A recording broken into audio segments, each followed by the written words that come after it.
Hello and welcome to another episode of the Transportation Exchange podcast presented by Rush Truck Centers of Canada. I'm your host, Jason Cuddy. And on today's episode, we welcome back Adam Bajric, who's account manager here at Rush. Adam, welcome back to the podcast. Thanks for having me. So we had you on before talking about, heavy haul application and just kind of an overview of what we have product-wise. And today I thought we'd dig into a little bit deeper kind of application by application, which truck, what model, what specs and features, to help kind of people walk through how do I spec it, what's changed, what are some trends we've seen. So, I thought we'd start off kind of right off the bat with a tractor, heavy haul tractor. If I'm looking to get into this world, what am I looking at? Powertrain. Let's start there. Yeah. So, for the heavy haul side of things for Navistar, we'd start with the HX chassis. So, be it the 620 or 520, if you're looking for a shorter turning wheelbase or a longer turning wheelbase, getting more weight on the axle and getting yourself in compliance with SPIF. Gotcha. So we'd start off with the HX chassis as the bare bones, and then we'd throw in basically a Cummins X15 powertrain. Usually we run the Performance Series on heavy hauls. Guys like it that you can, play with it. You can bump up horsepower in the long run. You can tune it a little bit more compared to the productivity or the economy style classes. With that being said, on the Performance Series, guys usually are running the 565 horse, 1850 foot-pounds of torque. You can bump it to a 2050 foot-pounds, or you can go even up to 605 if you really want that big boy power. And then we usually pair it with an automatic transmission. Okay. The stigmatism, of keeping the manual and the big shifters and whatnot, there's still some guys that want them, but as finding drivers is getting harder and harder, and we find that there's a big transition to the automatic stages. So with that being said, anything that's usually, if you have a gross combination weight of under 140,000 pounds, or up to, I should say, 140,000 pounds, you can run an Allison transmission, 6-speed, tons of pulling power. Anything over that, we'd have to switch usually over to an Eaton Endurant XD. Gotcha. They just released the Pro last year, or this year I should say. Awesome transmission, lots of features and functionalities now. A lot of guys like the 18 speeds over the 6 speeds. They find like they're getting better fuel mileage on it. Okay. Whether or not which one's true, it's more driver preference. Right. Both are great. The new Endurant XD actually has this cool thing with, you remember with your manuals, even in a car, you can kind of roll it out of a snowbank. Yes. Well, they got this thing called the rock free switch now, which gives it the same kind of programming and feel to rock yourself out of a hole. Okay, truck cool. stock. Nice. Yeah. So I guess we've got that. We've got some powertrain going. We got transmission. What are we pairing that to as far as the axles? Yeah. So axle wise, Navistar offers Dana and Meritor axles. The most common one is Meritor, and the reason behind it is back in the day there was these axles called Rockwells, and Rockwell actually got purchased out by Meritor, and they're known for the big round diff cover on it. Guys love them. They're reliable and whatnot. Usually for heavy haul tractors, we're going anywhere from a 16 to a 20,000 pound front axle and 46,000 pound rear. For suspension, most guys now are going with air suspension just for a more comfortable ride, auto leveling and so forth. We carry the Primax bags. They're an awesome off-road bag, really reliable, but you still got some guys that want mechanical, and right. We will join them with mechanical, but I've never really seen anyone not like airbags once they go that route. Gotcha. And so we've got all that, and obviously a lot of concern when you're calling that much weight is, the frame capacity, kind of frame take it. What are the different options? I know there's double and single. Kind of what are you seeing? So Navistar's done a great job now with basically, both frame options are available. There used to be a lot of the single frame can't hold it. Our new single frames are capable of 3.5 million RPM, which is overkill as is. We're running them primarily in the dump truck application, which we'll talk more about later. In the heavy haul family, you'll see guys that are hauling the big, oversized, overweight permit loads. They're double framing it. Gotcha. The only downside about the double frames, yes, they go up to 4.5 million RPM, but you have, the Canadian winters, salt, you cause splitting in the long run. So Gotcha. What you want longevity out of, if you take care of your stuff, it's going to last a long time, but, you got to take that into consideration. Fair. So we've got kind of the underpinnings going. Obviously, the HX model had a refresh recently. Mm-hmm. Well, what's kind of new and improved inside for the drivers? So the HX cab got a full redesign. So we're talking now, we took an LT cab, but just beefed it up. So you got kind of like the style of car doors where there's no clickety clank anymore. You've got the new Diamond Elite interior, which is fantastic. It's got, leather stitch seats, heated and cool seat options, swivels if you got a sleeper, leather wrapped wheels. A lot of creature comforts that guys are wanting. So, and then on the outside, we've come, twin air cleaners, dual stacks, single stacks. You got chrome sunshades, big chrome Texas style bumpers, lots of little creature comforts in that sense. And then also, you got your standard Alcoa Durbrights that everyone loves, and a lot of other, little key things, keyless entry and so forth. Nice. And a neat feature, at least through Navistar, is, we can put most of that stuff in from the factory, but there is also the ability to add more stuff after the factory before it gets to the dealership. Yeah, so we got this thing called TSE, which is a Truck Specialty Center, and it's basically literally the building next door to Navistar's factory line. And you can basically put in special requests. So, steerable lift axles, fixed lift axles for the heavy haul guys, half round fenders, full round fenders. You want a 72-inch air slide for the guys that really got to get the weight up front. You want to put a hydraulic tank, split tanks, lights, beacons, headache racks. And you can use suppliers even that are in Ontario. They'll ship down to there. Navistar does a great job of, hiring them or, subbing them out and bringing them down. So there's a lot of things to kind of free up our shops up here and get the truck over to you faster. Nice. And then so I've got a tractor built. What do I need to put in the back of it? Is it dependent on what I'm hauling, like whether it's a float or a live bottom? Like, what are the nuances and differences that we need to consider there? So if you're doing into like float tractors, live bottoms, end dumps, a lot of those require wet line kits. Okay. For us at Rush, we use multiple suppliers. We use Gear Power over in Mississauga. We use Drive Tech out in the East End. There's guys up north as well. If you're doing, live bottoms, you usually need like a combination wet line kit. If you're doing just floats, you need only like a single stage. So there's a lot of options like that. Then you got guys that need more flow, less flow, bigger hydraulic tanks, lesser hydraulic tanks.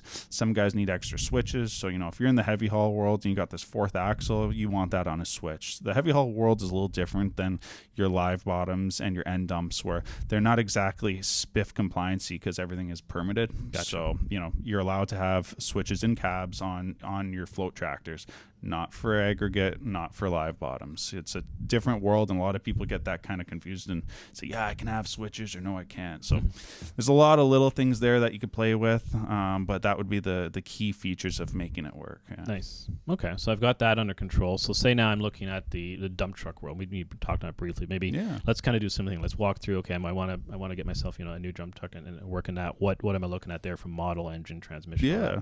So the most common for our dump truck line is the HX620. It's a setback axle, which guys love because dump trucks are in the city a lot. They want a tighter turning radius. Standard wheelbase on those is a 256-inch wheelbase. We're running a 20 or 20 and a half foot dump body. We're running a Spiff 23. You're running a 20,000-pound steer axle on it. We usually pair it with a 425 tire. Inside, most of the guys want the fully loaded interior, right. Because again, drivers are in this truck all day, every day. So, Diamond Elite interior, twin air cleaners, twin stacks, all done up and whatnot. Now, if you're doing, a lot of the dump truck guys are into paving and whatnot, so they need to put the pintle hook on the back to pull, a tag along or whatnot, or even a pony pup setup. There's a lot of options there that you can play with, but that's kind of like, our standard spec. In terms of engine-wise, we run a productivity series for that application, usually 500 horse.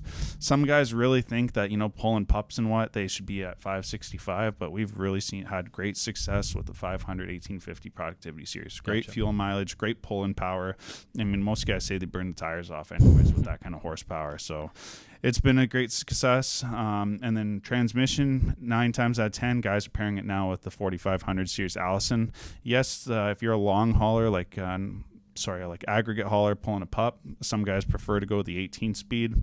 But both will do it because you're at that 140 or under, like we were talking before on the heavy haul side. Right. Suspension, most guys again now are kind of transferring over to the air suspension too. We're running Primax bags. There is some mechanical guys, and I mean for reasons. If you're a big like condo excavation guy, a lot of guys like to run the HMX suspension. It tends to give a little bit better grip coming out of the hole on any rough terrain and whatnot. Gotcha. So it helps out a lot too. Then the other thing we can talk about as well is more so, if we're running a steerable lift axle or a twin steer. And that, again, It works depending on what the application is. Both of them, there's not one that's better than the other. They both serve different applications. Right. No, that's fair. Yeah, and then I guess interior wise, similar to what was on the day cab as far as fit and feature and options available, right? 'Cause same product line, and just comes down to user preference for the most part. Yeah. Excellent. And then so from a body point of view, obviously that is application specific as well, right? Yeah. So I need to know, what am I hauling? Where we steel versus aluminum? What's the sweet spot of those? Yeah, so if you're an aggregate hauler, you're a ton miler as they call it. You're usually running an aluminum body. We sell at Rush the Cobra lineup, and we have both the Airwall and post and panel.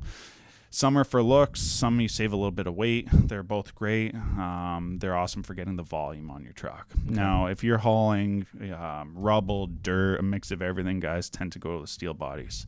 We now carry the Bow-Rock lineup, which has been awesome. A lot of guys tend to go in the city. They call it GTA spec. Yep. They run a 46-inch wall with a 48-inch tailgate. It's kind of like the perfect medium for all around for dirt, asphalt, all that kind of fun stuff. All right, cool. And then I guess another application that maybe we see a bit more of, because it has a bit more versatility, but isn't maybe a common one, is like the roll-off hook lift setup, and that I guess gives us a mix of opportunities for product line. Kind of what are you seeing guys are going to from that world? Yeah, so we're still running, like, depending on what you're doing on the big side, we're still running HXs, and it varies from if you're doing triaxle, tandems, or single axles. Right. Right now, same thing for like the dump truck. I'm kind of running the same kind of spec in terms of engine, powertrain, and suspension for roll-offs. Now, if you're going into tandems and singles, it's just basically now comes down to motor and wheelbase. Gotcha. Transmission on the MVs and HVs that we offer.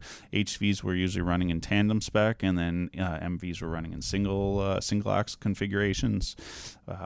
Usually on the HVs, you can either run, well, now it's transitioning, but we had the A26 and the HV613. Right. And now it's switching over to the S13, which is going to be really exciting to see out on the road shortly. There's also the ability to run the Cummins L9 and the HV607, which has been a truly well-built engine. Lots of guys have them on the road. And on the MV, you can go from the B67 Cummins or the L9 as well. You can really make some big horsepower on it. In terms of transmissions on those two units, most guys are running a 3000 RDS. It gives you live PTO capabilities, which is awesome. For those that don't know, it's basically, allows you to back up while your truck's in gear to get under that bin, which for most bin guys that are getting into the business, they go, well, I don't need to roll under your truck. Well, if you're working on somebody's really high-end driveway and you drag a bin by accident and scuff one up, you're going to be paying a big price to repair it. So better to have that kind of capability, the PTO provision for it, and being able to roll under the truck. Gotcha. And then if we're comparing between roll off and hook lift, there's a lot of question on what should I do. Should I do a hook lift? Should I do a roll off? Because both are in the bin business. Some guys, you still seeing running around with the common rail system, from John and Sons or Capital, and then you have other guys that are transitioning to like the Atlas Polar high-up hook lifts. Right. Both have a purpose. If you're in the bin business and you're running anything from basically a 5-yard up to a 50-yard bin, you can basically make a triaxle do all those bins together. Gotcha. But if you're not in the bin business if you're not in the bin business and you're just looking for a great system, the hook lift is nice. The only downside of, I'd say, the hook lift versus the roll off is that you're limited to bin lengths. Okay. So your truck's going to be used to only carrying, we'll use triaxles for comparison speaking, or comparable, sorry.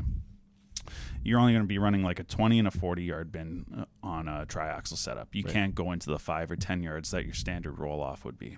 Gotcha. But on the plus side, you can parallel park your bins. You can do a lot of easy pickups and stuff where it's handy. So it really depends on what you're doing. I sell a lot of hook lifts to guys that are in the excavation demolition game because they're allowed hook lifts, which is funny, is roll-offs aren't allowed into a lot of dump sites for dirt because the way they're shaking their bins out, they don't get a proper dump angle. Guys got to come out, open the swing doors and all that.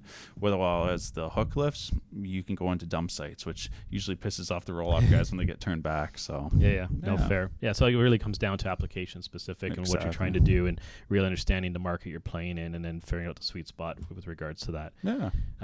So from product-wise, you mentioned a couple, like who are the kind of the companies that offer kind of both options? Yeah, so play with? in the GTA or Ontario, the biggest guys for roll-offs, is John and Sons. They're over in Oakville. You've got Capital as well. That's in that side of town. On Trucks is out west.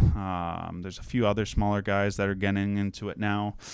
For the most popular hook lifts in the city, you got Atlas Polar, you got Palfinger, you've got the Swap Loader by Drive Products as well. And there's a couple other guys that are also entering the game, but those are kind of like the big names that you see rolling around everywhere. Gotcha. What I find is when you get into application, especially when we're speccing a truck, it's nice to pull those guys in, right, and have them talk with the customer and say, okay, what's your application? Because they'll see current trends, or they'll have a different model line that's come out, right, and then they'll help you spec the truck out too, right? Make sure you've got the right wheelbase, make sure the axle ratings are, and they'll do the whole weight analysis for you, 100%. Right? So make sure that, okay, if you want to run a certain yard bin in this application, maybe we got to move from a tridem to a tandem or whatever it is you're trying to do, or find that sweet spot. So it is nice you can pull them in and have them do that part of it as well. No, absolutely. And one of the nice things too, I tell guys all the time when speccing trucks, is they go, how do you know which one's better? If I'm going to hook lift, is it better for me to go Atlas Polar or Swap Loader or Palfinger? And I go, always, guys, the best thing to do, even though there might be one brand that outdoes the other, the best thing is just to find out what supports you the best. If you're out west in Brantford, you're probably better to deal with the FRF. Right. If you're out in the East End and you're close to Atlas Polar, well,